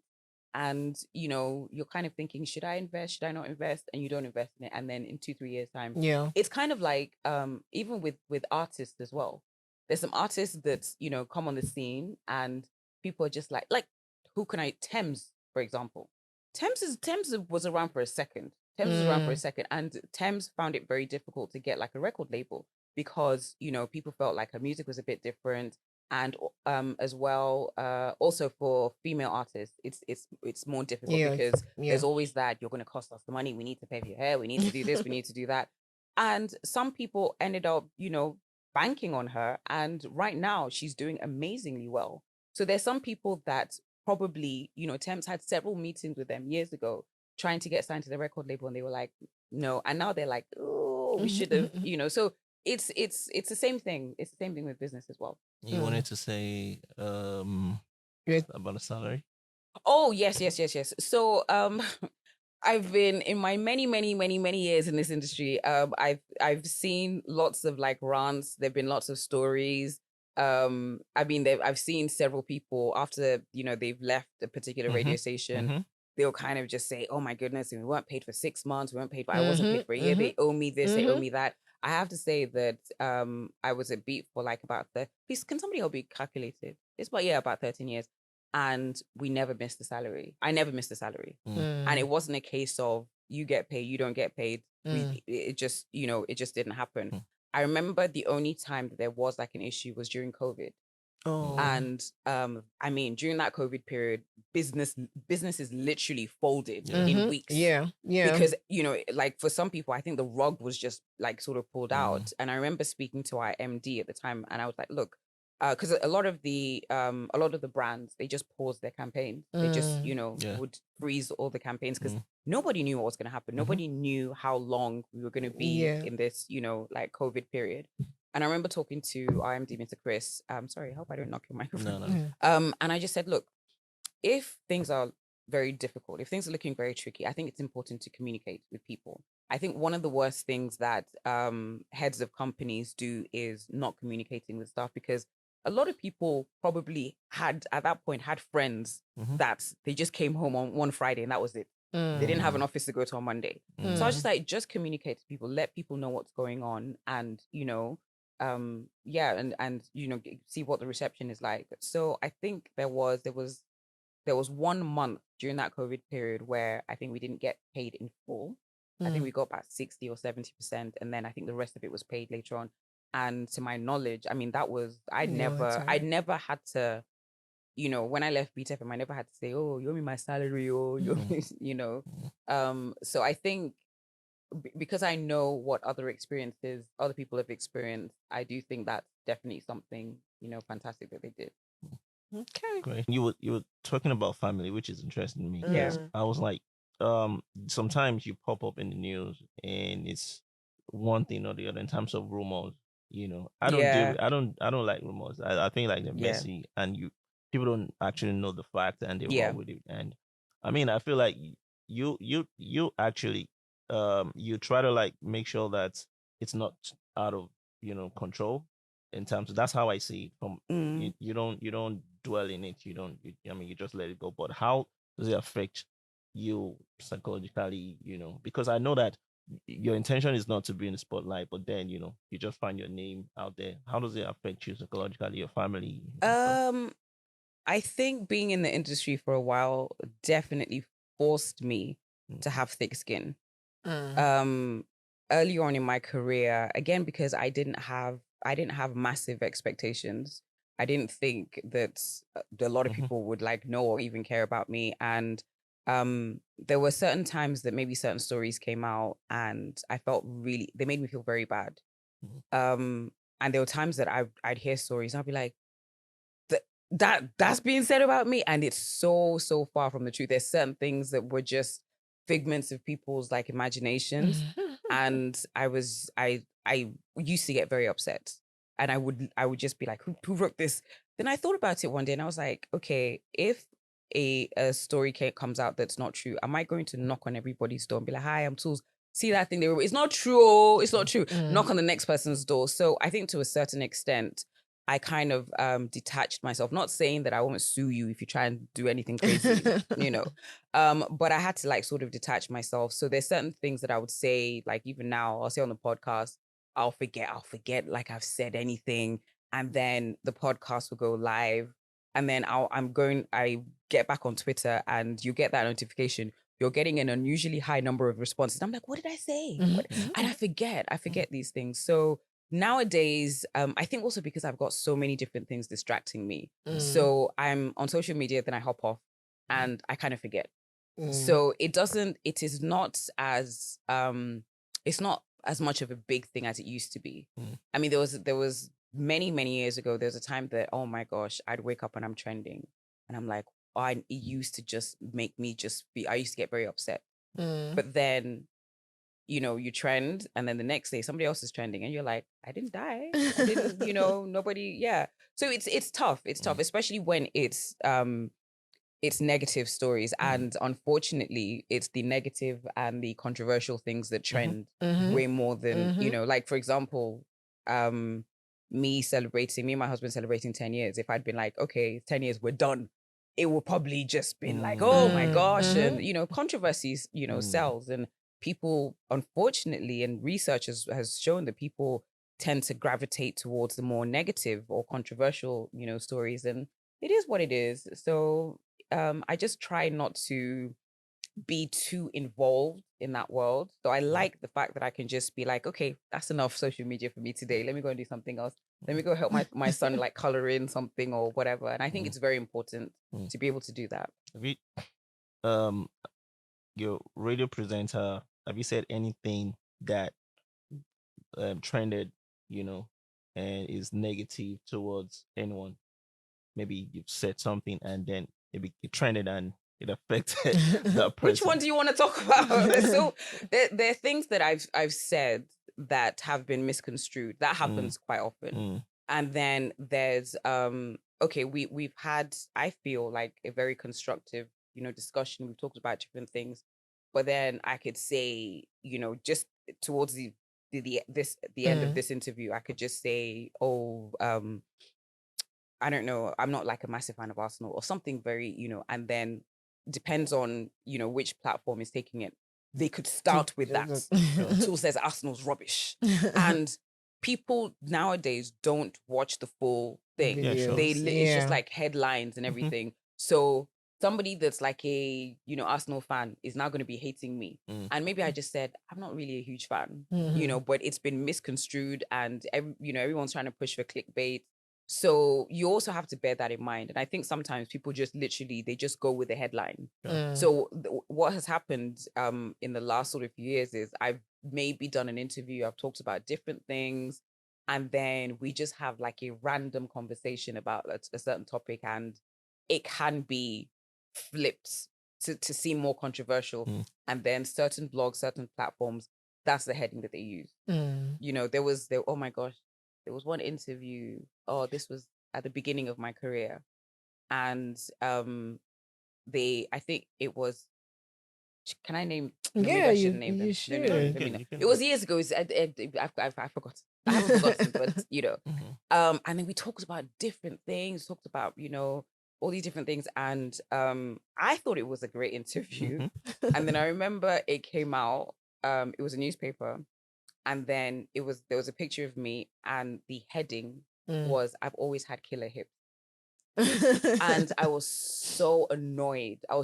Because they'd asked me about, you know, like my shape. And I was like, this is what I've had for like years. So I'm not, you know, because maybe it's the first time you'll see me, maybe, but this isn't something that I'm just like, oh my gosh, look at me. That's what I said.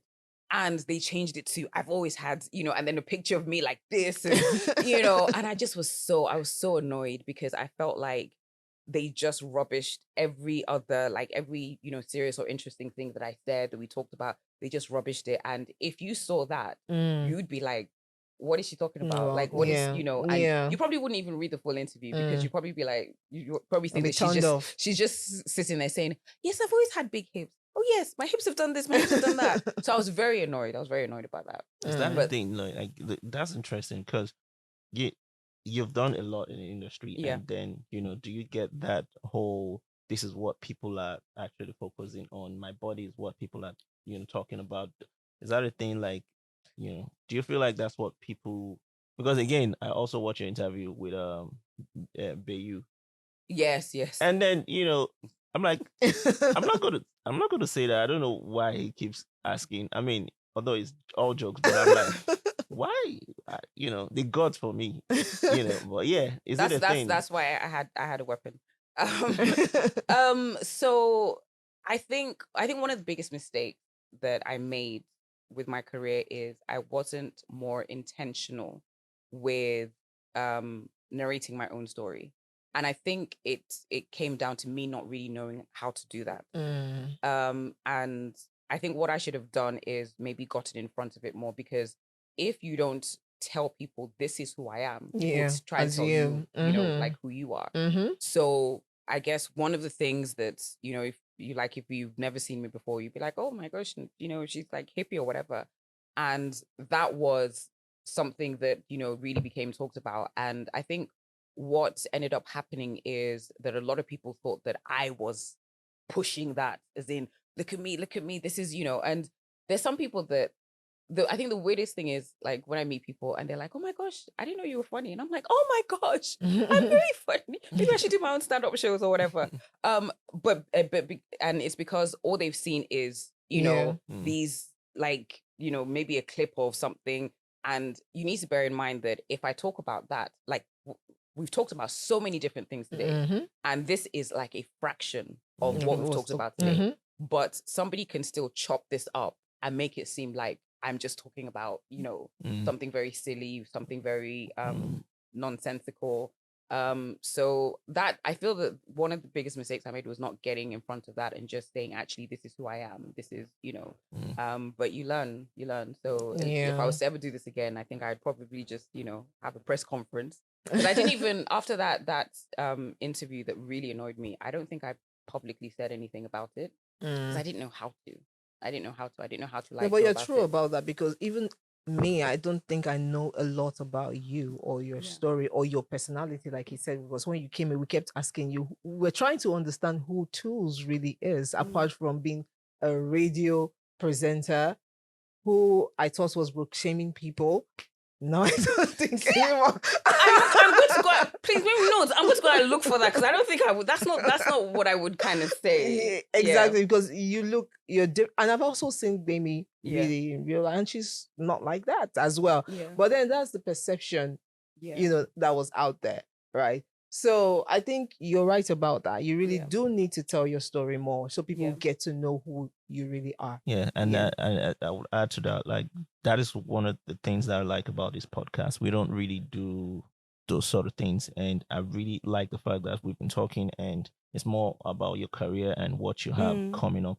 And I would say also that even your husband too as well. I know him. He's he started EME, Empire Mix, and Tim, as well. So I mean, people don't give you guys like this like a power couple to me, because I really adore him. I saw the whole movement at the time, him and Banker as well. So I mean, like, that's not at the forefront. That's not at the forefront, and all the things you're doing and all the things you want to do, and that's why we need to always have this conversation. And you guys are always welcome. You're not going to bring the Beat FM guy alone, not him alone. I mean, if Hobby can come and talk about how great he has been in people's career too as well, I mean, that would be fantastic. If you can drag him, maybe. If you can, I will applaud you. My husband, he does not like interviews. He's very chilled. But I actually want to ask you something, because you just said now that I should tell my story more.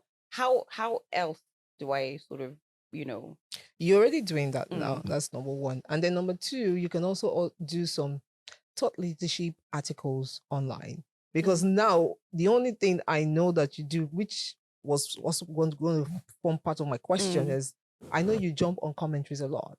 So people say something, you just react to it, you know? So that's all that gives me the idea that, oh, okay, maybe that's the sort of, person you are. You're just like, how do I put it? More like a media personality, like a social commentator kind of vibe. But then I'm listening to you now. Yeah. I'm seeing all the intellectual things that you've done. I've seen your demeanor, your attitude, your hunger to learn, and I'm seeing a different kind of person. But I also think that is down to the different platforms that maybe you follow, you pay attention to, because when I think about off air, our podcast, for example, we talk about different things. We talk about, so there could be a day that we're talking about transactional relationships, the whole, oh, should your man do pay for this, or should he, there's that, and then I know you more for that. But that's the thing. So these things are like stuff like that, because they will generate a lot of commentary, a lot of traffic on social media. Certain blogs pick those things. So we might have a situation where we talk about that like 1 week. The next week, the season that we just concluded now, one of my favorite episodes was the mental health episode. And we had like some mental health experts that were just basically talking about the realities of keeping of trying to keep sane in this country. And that for me was such an insightful, episode, but there was nothing, thinking about it. So some of the blogs, they ignore that, but the part where I'm like, oh yes, your man should pay for everything, that's what they'll lead with. Likewise with even my social media posts. I think if you follow me, you kind of see that I, there's certain things when it comes to children, I'm very, very passionate about that. Yeah. So that I noticed. Yeah. So one day I can be talking about, like something like random. I also love perfumes. So I can be talking about that. And then the next day I can be, talking about something very, very serious. So I think it's just like important to just sort of bear in mind that if you're following certain platforms, it's the most controversial. Like if they're going to use a picture of you, they will go and find that picture where maybe your wig wasn't straight or something like that, and that's it. And you're like, but look at me, it just happened. Maybe that day I was just in a rush and I just did this, and So I think, yeah, I would like for people to kind of just like bear that in mind as well. With regards to telling my story, sometimes I like to keep things, just to keep me sane. Yeah. And also, just to answer your question, that's a beautiful question. How can you? I mean, the amount of things you've gathered in terms of knowledge, if you start trying to like pass it on, I think people will see that because we've worked. Sometimes we don't know how much we've gathered in terms of knowledge, and we don't know when you look back and there's so much things you've done that you could start passing it on. So maybe training or whatnot. I have actually. I've done some training. I actually, funny enough, something else that sat in my laptop. I wrote a book. I think it was, what did I call it? Was it Radio Presenting for Dummies? And it was literally just a lot of what I've learned, like the basics and everything. And it was one of those things that I think I was 75%, through with it. And then I kind of was just like, should I really be doing this? I think I need to, so it's actually still sitting in my laptop. Maybe one day, it'll come out, and it's just talking about the different, factors, the different elements, the fact that radio presenting is not just about interviewing your favorite celebrities. There are other things that you have to do, like the back end, the admin stuff, learning to work with different departments, learning to, I was my own like producer, like putting together my show, the different, the different things that you have to bear in mind that as soon as before you even, put on the mic. So all these different things. So maybe one of these days you guys. And then just add a twist, like how those things can even help you in the social media time, because radio presenting is not really like a big deal anymore. But those experiences, I swear, they would really, really impact somebody even in this age who's trying to do podcasting or something else. I think one of the reasons why I also paused on that is, I mean, I did this, oh my gosh, this is 2026. I did this like maybe 4 or 5 years ago. I wrote it. And at that point, I realized that there was a big shift Yeah. in, you know, what was happening with radio. So I feel that I kind of wanted to see what was going to happen, because I didn't want to write something and put, you know, work on something and it be defunct and it be something that is not moving with the current times. So I kind of felt that I just needed to just see what was happening, what the new trends were, all of these different things before completing it. And it might be something I'll complete. It might. You I don't know. should. I'll You think about it. should. Okay. We can. Your movie is. We can't wait to see it. Yeah. Thank you so much. Yeah. Now Thank I'm you, very, thank you, very thank you. interested in the story. You've Yeah. already painted a picture that is out of this world, so we cannot wait to see it. Yeah. And when is it coming out? Before the end of the year, God willing. Like Okay. we're aiming for like October, November. Oh, great. Although great. I had like some background gist, you know, when you guys were shooting, but you know, What happened? What's the gist? you just confirmed the gist actually. What Anyway, is it? What was it? That you cry? That I cried. Oh, really? She cried on set? I don't know, maybe on set or not.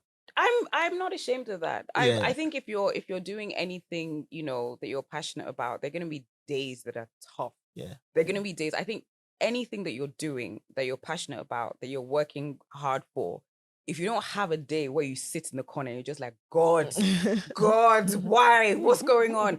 Then I don't think you're passionate enough. You as an artist, there probably been days where you're just like, Of course. why am I doing this? Like, what is going on? Similarly with you, there are probably days where you're just like, you know, maybe everything that could go wrong has gone wrong. Yeah. Sure. And the next thing you do is you just cry. And I cried. And I think I'm scared of things that come to me very easy. Yeah, things that just, you know, like that. I'm always like, where's this? So I like being able to, you know, work for something, and then at the end of it, hopefully everything came together beautifully and you're watching it, and then one eye you're crying tears of sadness, the other eye is like tears of like, oh, I did it. So I think it's a beautiful experience. It is actually. Okay, so to end it, I have one question that I just popped in my head and I think I need to ask it, right? And I'm getting scared of your questions now. So you've been in the industry for a while. Yes. And you came into the industry as then the word wasn't popular, but you came into the industry as a baddie. Yes. Unintentional. Yes, with the shape and everything, and you know, beautiful face, and then the way you talk and everything. So now it's almost like it's a trend now in this age. Everybody wants to be like that, right? Did you think that your physique helped in your career? Did it help you get there faster? I'm not gonna lie and say that I don't think it did, you know, anything for me. Like just like you're beautiful. So there have been doors that have opened for you literally because you're beautiful. I don't think there's anything wrong with taking advantage of that. I think what you need to do is just make sure you have the substance to back it up. So for example, I'm sure that, you know, if there was a door that was open for you because somebody was just like, she's fine, she's fine. I would imagine that you're like, I will go through that door, but you're going to say yes to what I have in mind.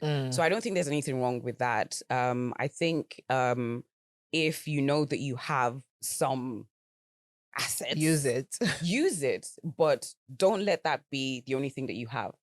So there's some people that have great ideas, but they can't execute them well. That doesn't, if you have great ideas, but you have not been able to successfully execute them, your ideas are, So likewise, there's some people that can talk. There's some, like, have you listened to, a lot of pastors are able to do this. Yeah. Have you listened to pastors and you're just there and you're just like, and it feels like they're giving you life-changing stuff. That's a gift. That's a gift. Yeah. And by all means, use it. But find a way to enhance it, develop it, do something, you know, find a way to like take it to the next level. So I think if you're in this industry, if you're like whether you're, you know, a presenter, whatever you're doing, if you're pretty, because let's be very honest, in this industry, pretty people get far. if we're gonna be very, very honest, but that shouldn't be the only thing that you have. So if you're trying to be a presenter and you know you're pretty, don't just say, I'm pretty, therefore I am.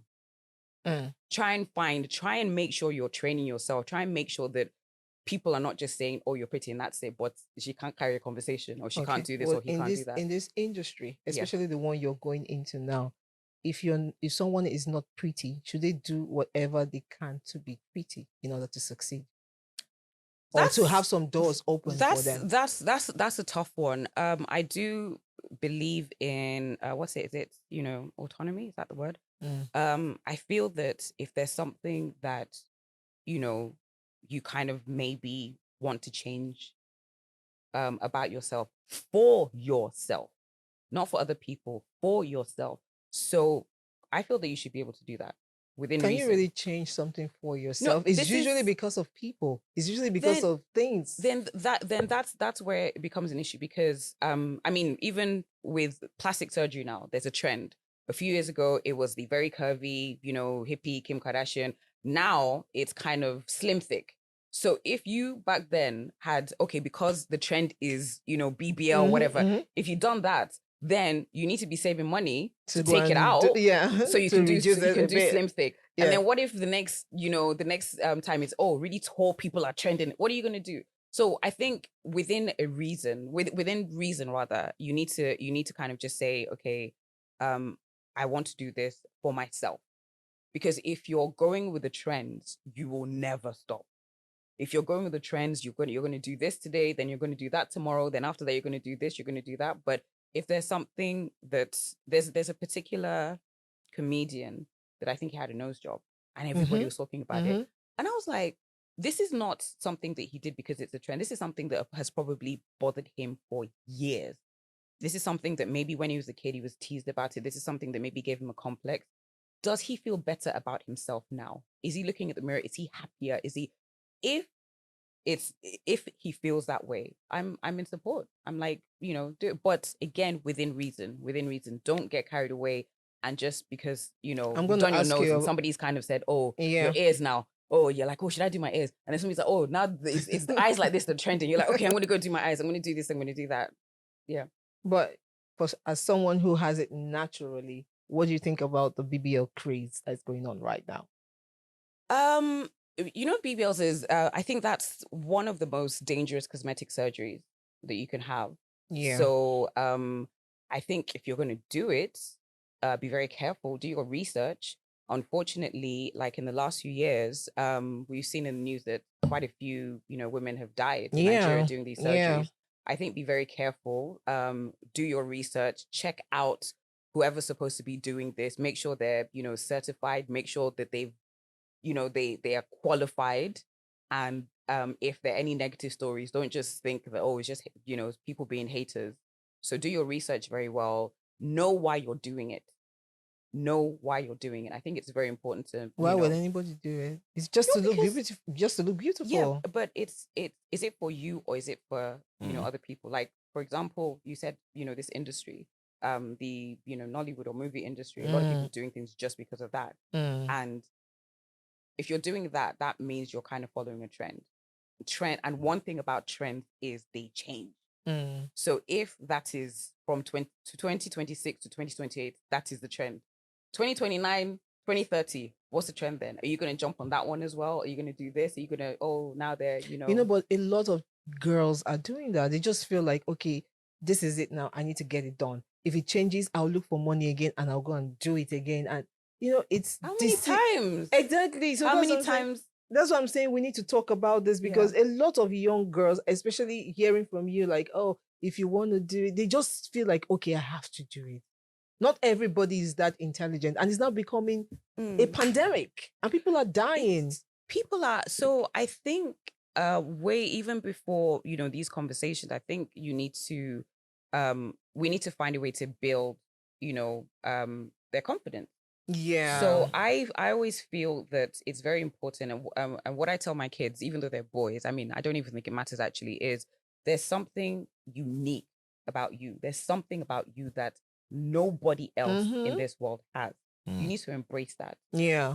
Because even if somebody is if somebody does not have confidence in themselves, they will forever be doing, you know, Something. these different things. They will forever like, oh, you know, my nose is, I need to do this, my, you know, but there's certain people that I feel that they're confident enough in themselves and they're like, I would like to change this. And it is not for other people. I think the key thing is to not do things for people's validation. And I think what's happening is a lot of people are doing things for other people's validation. Yeah. And that is a very, very scary journey, because if you're doing something for somebody's, you know, validation, if that person is the most important person in your life, if there's somebody else that now becomes more important to you, then you're like listening to everything they're saying and you want to do, you know, this is the kind of girl that this guy likes. Okay, fine. Let me do that. That for me is scary. It's not even about girl and boy now. Some girls are actually saying that if you have not done BBL, it means you cannot afford it. That is the trend right now. You know that I'm gonna get in trouble for this. See, this is what's gonna now, you know that whole Olodo uprising that YC was talking about. I think this is part of it, because see, Nigeria is a very, very interesting place.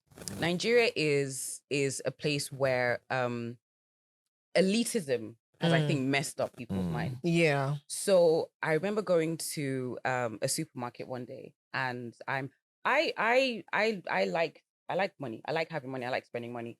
But for me, I want value. And I remember going to a supermarket, and I think it was like a loaf of bread. Actually, let me remember. Okay, so there was a guy in front of me, it was a white guy in front of me actually, and he picked like 3 things. And the loaf of bread, I think it was like 10K. And he was like, "How much?" And the person said, "Yeah, that this bread is 10,000." And he walked out.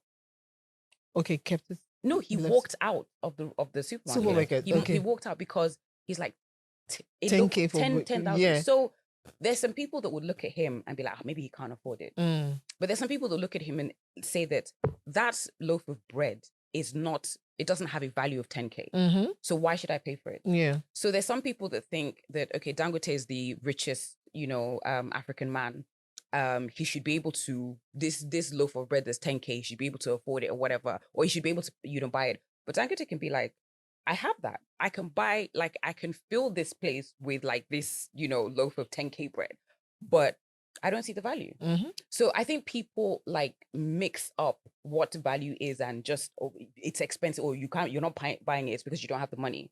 So that for me is very, very annoying, because I think what has ended up happening in Nigeria right now is we are not getting value for a lot of things, and people end up paying because let it not be like I don't have the money.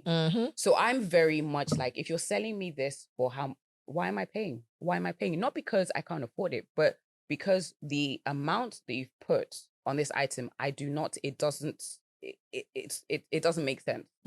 So if you're looking at me and if you're looking at somebody and the person hasn't done a BBL and you're like, it's because she's what? You are the stupid one. Exactly. You are the silly one.